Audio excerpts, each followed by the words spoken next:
హల్లెలూయా. యేసుక్రీస్తు వారి యొక్క ప్రశస్తమైన నామంలో మీ అందరికీ నా యొక్క వందనాలండి. దేవుని కృప వల్ల, దేవుని దయ వల్ల అందరూ బాగున్నారా? యూట్యూబ్లో వాక్యం చూస్తున్నటువంటి ప్రతి ఒక్కరికి మరొక్కసారి ప్రత్యేకమైన వందనాలండి. వాక్యము విని విడిచిపెట్టడం ధన్యత కాదు, కానీ వాక్యాన్ని విని వాక్యానుసారంగా నడుచుకోవడం అది క్రైస్తవ్యానికి గొప్ప ధన్యత.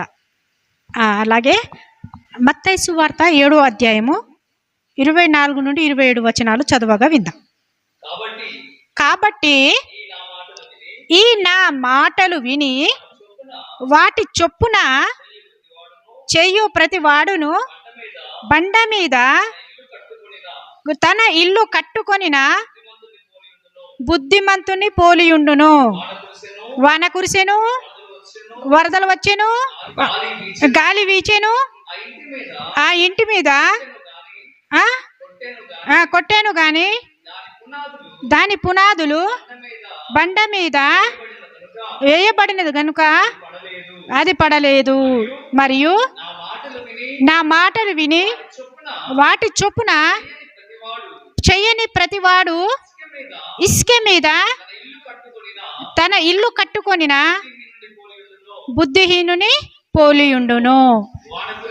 వాన కురిసెను, వరదలు వచ్చెను, గాలి విసిరి ఆ ఇంటి మీద కొట్టెను, అప్పుడు అది కూలబడెను, దాని పాటు దాని గొప్పదని చెప్పెను.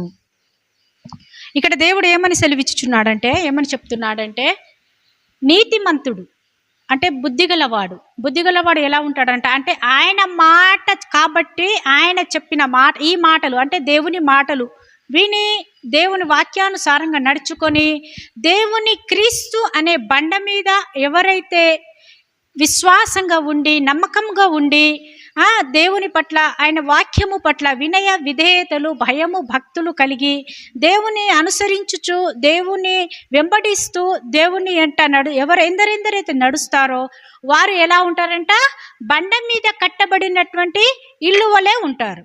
అంటే బండ మీద కట్టినటువంటి ఇల్లు అంటే, ఆ బండ మీద కట్టినటువంటి ఇల్లు ఎలా ఉంటుందంటే, వాన వచ్చినా, తుఫాను వచ్చినా, పెనుగానులు విడిచినా, ఎటువంటి భయంకరమైన తుఫాన్లు వచ్చినా కానీ ఆ ఇల్లు కొట్టుకోపోదు, ఆ ఇంటి కప్పు ఊడిపోదు.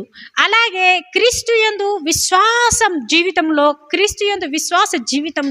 క్రైస్తవ జీవితంలో ఎన్నో ఇరుకులు, ఎన్నో ఇబ్బందులు, ఎన్నో అవమానాలు, ఎన్నో నిందలు వచ్చినప్పటికీ వాటిని సహించుకుంటూ క్రీస్తు వైపు ఎవరెవరైతే చూస్తూ, క్రీస్తును ఎవరెవరైతే ఆశ్రయిస్తూ, క్రీస్తుయందు ఎవరైతే నమ్మకముగా ఉండి క్రీస్తుని ఒక వాక్యంలో బైబిల్లో ఒక వాక్యం ఉందండి, రాజులను ఆశ్రయించుట కంటే యెహోవాను ఆశ్రయించుట మేలని బైబిల్లో వాక్యము సెలవిచ్చుచున్నది.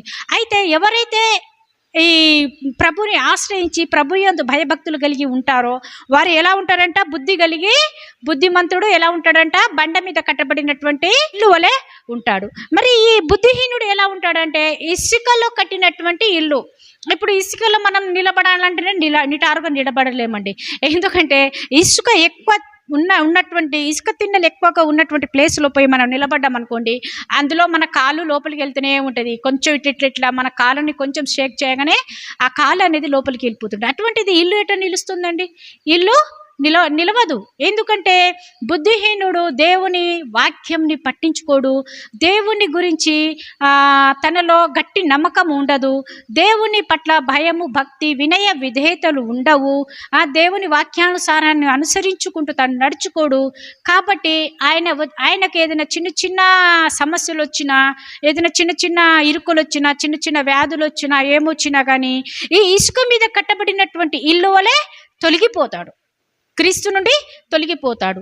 అంటే ఈ క్రీస్తు నుండి తొలగిపోయి ఆయన నశించిపోతాడు. అలాగే ఈ ఇసుక మీద ఉన్నటువంటి ఇల్లు కూడా వానకు వచ్చినా కానీ, వాన వచ్చినా, వడగాళ్ళు వచ్చినా, తర్వాత తుఫాను వచ్చినా, తర్వాత వరదలు వచ్చినా ఆ ఇసుకలో కొట్టుకుపోతుంది.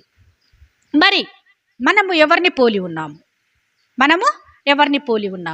మరి ఇసుక మీద కట్టినటువంటి ఇల్లు వలె బుద్ధిహీనుడి వలె ఉన్నామా, లేకపోతే బండ మీద కట్టబడినటువంటి ఇల్లు వలె మనము క్రైస్తవ జీవితంలో విశ్వాసముతో, నమ్మకముతో, భయముతో, భక్తితో ఉన్నామా?